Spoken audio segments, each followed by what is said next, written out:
The legend goes it was moonless night, and Logus was sound asleep. Then he heard an uncanny shriek, a inhuman sound belonging to powers long forgotten to the memory of man, coming from far, far below the sea. Logus, said the fish-faced god, I've chosen you to free my people. I'll teach you the way of the seven structures, and you shall be my voice among the landfolks, so they learn to respect the old empire of the Swarmlings. And then Logos' eyes open, and deep in his heart lie the truth that will never leave him. But like any prophet, his word has been misunderstood, misquoted, and appropriated by others.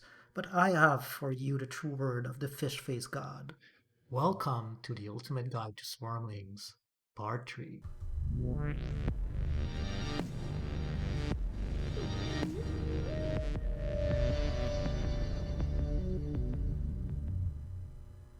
Alright, so in this video we will consider what is the plan for Swarmlings, and that will be really what we will focus on to try to detail what you're aiming for with Swarmlings. And we are going to start with where do you expect to get your points when you play Swarmlings. And Swarmlings are a special faction because their floor is really, really high.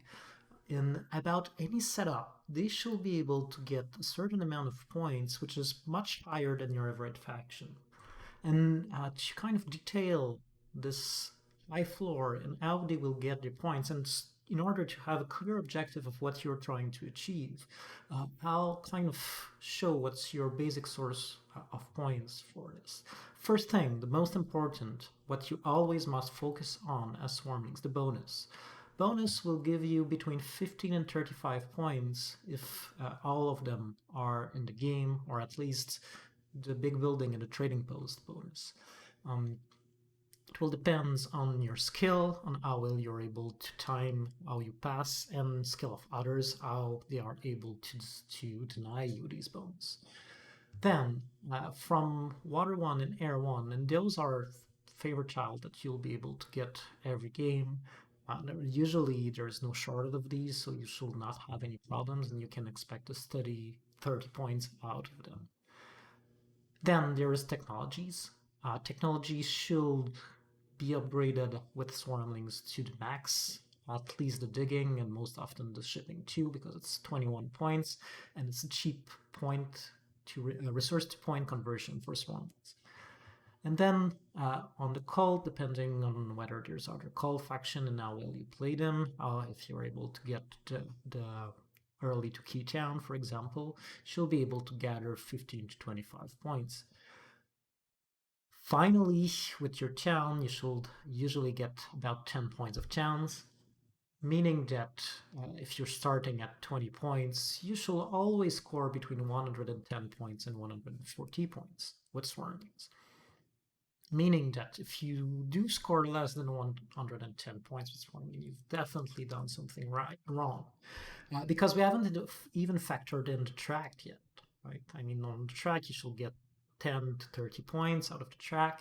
So, meaning that in your really, really like average game, you should always be able to get 120 points on the worst game possible with Swarmlings. And your ceiling will be around 170 or something. So have this in mind, right? You have, and Swarmlings, as long as they have the bonus they want, they are a very, very safe pick. You're going to be able to score steadily with them against about any faction in any kind of setup.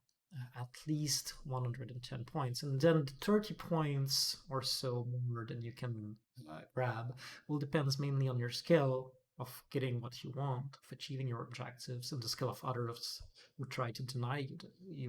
And to help you achieve these points on a consistent manner, I've gathered 6 tips, which I've called the 6 rules of the fish face god, that you shall follow most of the time. I mean, it's guidelines. There will be exceptions. There will be times where that doesn't apply, but most of the time, that's how you should play Swarmlings.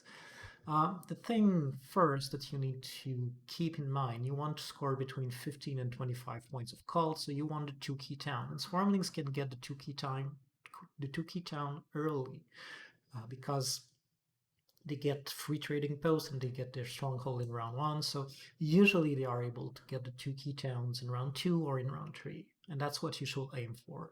The reason why the two key town is so good, well, again, you want to make a lot of points on the cult, but it also gets you to the third step of all cult since you start on the first step, meaning that you are very, very well situated in order to grab the cult income. So grabbing the to Keytown early will be very important. And especially if you can get a second town, you'll want to have this as early as possible. Again, Swarmling get the worker from the town, so they want their town early, but also it position them very well to grab cult income bonus. So first two rules they go together. Go for cult town, and the better, the more cult, the better. So it helps you to grab those to get an important position on the cult, grab the cult income, and also it will give you the power, some power as you go through the different um, power line here. Then the sanctuary is your best building. You don't want to wait the track event. If you can build it earlier, you build it earlier. Usually, building it as early as you can is good.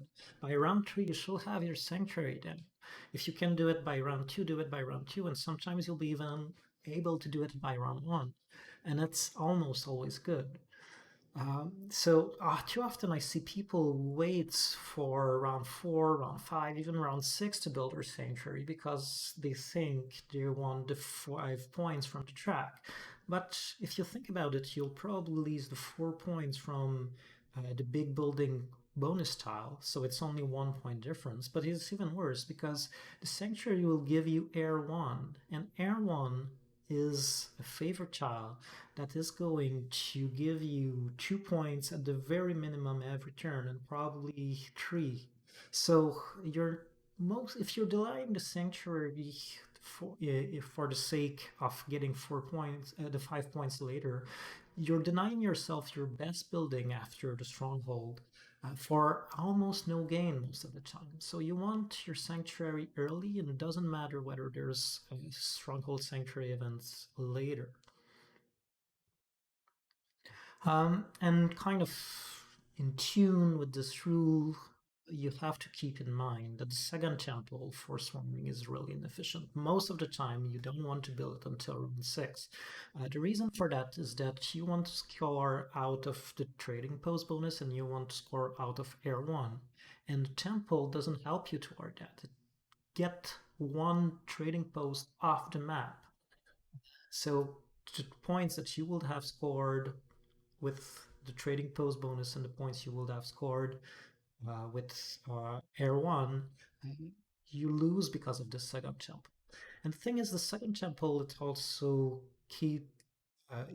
withdraw the income from the trading post, so the 2 coins and the 2 power, which is good. For nothing if you compare to the sanctuary, because the sanctuary gives you an extra priest. One of the reasons the sanctuary is so strong is that it gives you 2 priests, while the temple will just add one. So upgrading a temple to a sanctuary give you the same thing than upgrading another trading post to a temple. But you don't lose the income from the trading post, meaning that the sanctuary is a very, very efficient building and the temple is not.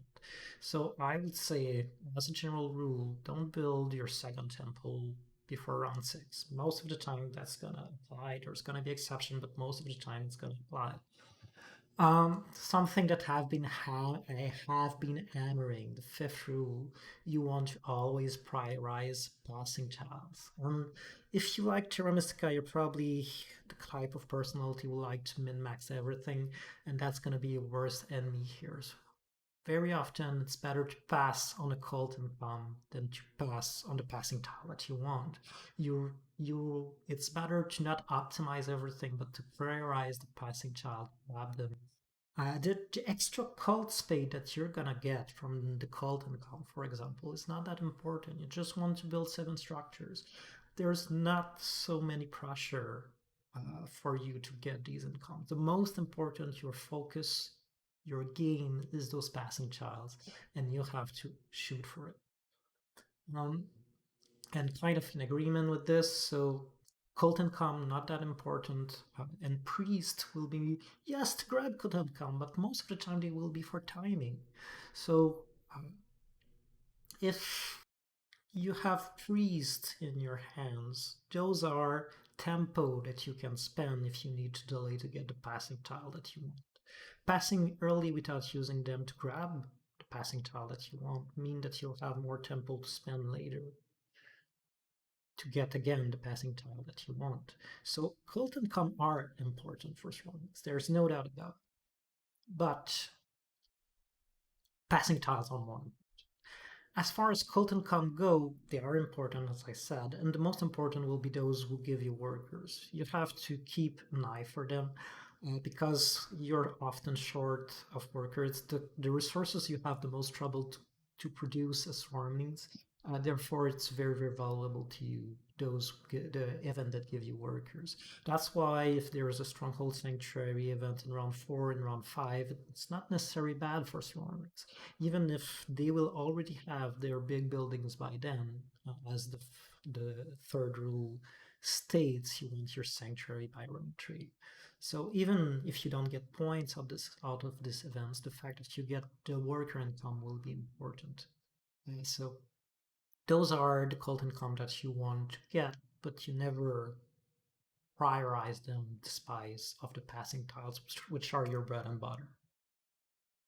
And finally, we'll conclude this video with the usual building order. So again, kind of general guideline. Sometimes you will do this a little differently, but most of the time that's what your game is going to look like. In round 1 and 2, so by the end of round 2, you should have been able to build 2 dwellings, so to have 4 structures on the board, your stronghold, of course, that you always start with, and you shall already have a temple, most of the time. Your temple, you're going to take water 1. It's going to be a lot of points for you. Air 1 will be just as good, but water 1 is more competitive, so you want to grab it earlier. And you're going to try to have this by the end of round 2. By the end of round 3, that's when you should get 1 more structure, ideally with your sanctuary. And with the sanctuary, you're going to add air 1, helping you to continue to score. In round 4 and 5, you're probably going to add 1 or 2 dwellings in advanced digging. So that's the sweet spot for you, often is round 4 or 5 to advanced digging, especially after building your sanctuary. Your sanctuary gives you priests that you need to advance your technology. So that's when you start looking at this. And finally, in round 6, you're going to do maybe an extra dwelling if you're playing with landscape and you're trying to build a third town. If you're not playing with landscape, you have 1 too many structures listed here. So at one point, one of these won't be needed to be built. But you're probably 1 temple anyway, because you needed to build your last trading post. So you're going to build a temple. If you're playing with landscape, this temple is going for fire tooth because you need it for your third town. If you're not, you're gonna grab any favor tile that you need to advance on the cult track. So probably one of the 3 steps that you need.